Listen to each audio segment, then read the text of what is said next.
Bismillahirrahmanirrahim. Assalamualaikum warahmatullahi taala wabarakatuh. Alhamdulillahirabbil alamin.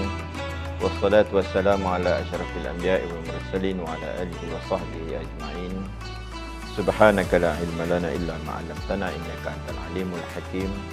Rabbi shrah li sadri wa yassir li amri wahlul 'uqdatam min lisani yafqahu qawli. Tajuk yang ingin saya bicarakan pada kali ini ialah bagaimana menyambut Syawal dengan penuh kesederhanaan. Tuan-tuan, saudara dan saudari yang dirahmati Allah, tidak lama lagi kita umat Islam akan menyambut ketibaan Aidilfitri selepas menamatkan puasa pada bulan Ramadan ini.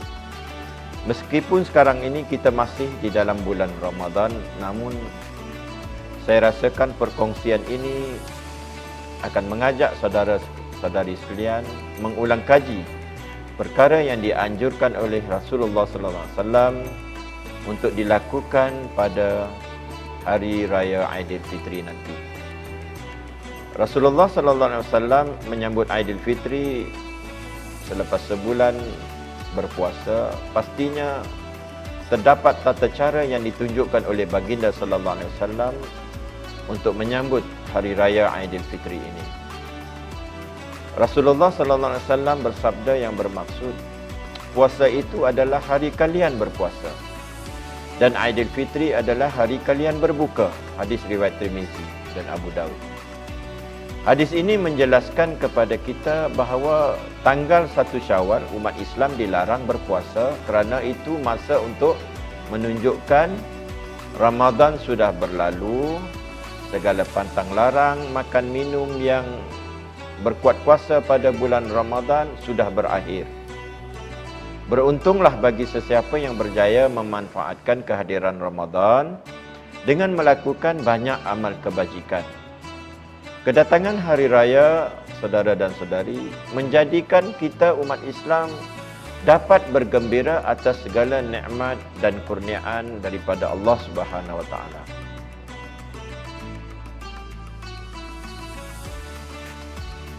Rasulullah sallallahu alaihi wasallam bersabda yang bermaksud bagi orang yang berpuasa ada dua kegembiraan, iaitu kegembiraan ketika berbuka dan kegembiraan ketika bertemu dengan Tuhannya di akhirat nanti. Hadis riwayat Muslim.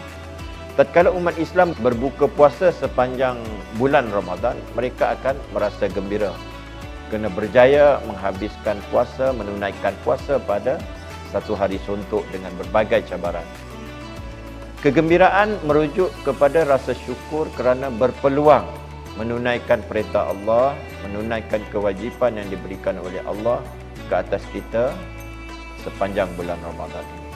Bukannya kegembiraan kerana kita terlepas daripada larangan makan dan minum pada siang hari semata-mata, tetapi untuk menzahirkan kesyukuran dan kegembiraan ini kerana kita telah menyempurnakan perintah Allah Subhanahu wa taala. Itu yang paling utama. Dan bagi menzahirkan kesyukuran dan kegembiraan ini ialah dengan menyambut Aidilfitri. Umat Islam perlu meraihkannya dengan mengikut jejak, langkah serta sunnah yang telah dianjurkan oleh Rasulullah sallallahu alaihi wasallam. Itulah semangat yang perlu ada dalam diri setiap kita orang-orang Islam. Antara sunnah Rasulullah sallallahu alaihi wasallam ketika hari raya umpamanya ialah sentiasa mengagungkan Allah Subhanahu wa taala dengan ungkapan takbir, tasbih dan tahmid.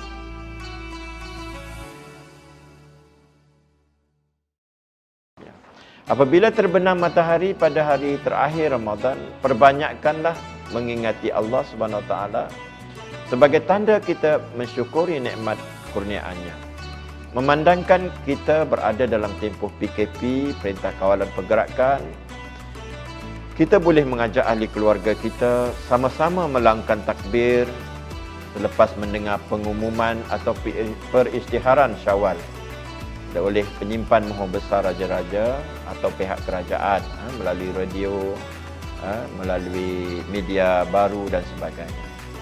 Seterusnya, selesai solat subuh, kita juga boleh melaungkan tasbih, tahmid dan takbir selama 1 hari pada bulan Syawal tersebut. Berbeza dengan Aidiladha, kita disunatkan takbir untuk 3 hari berturut-turut.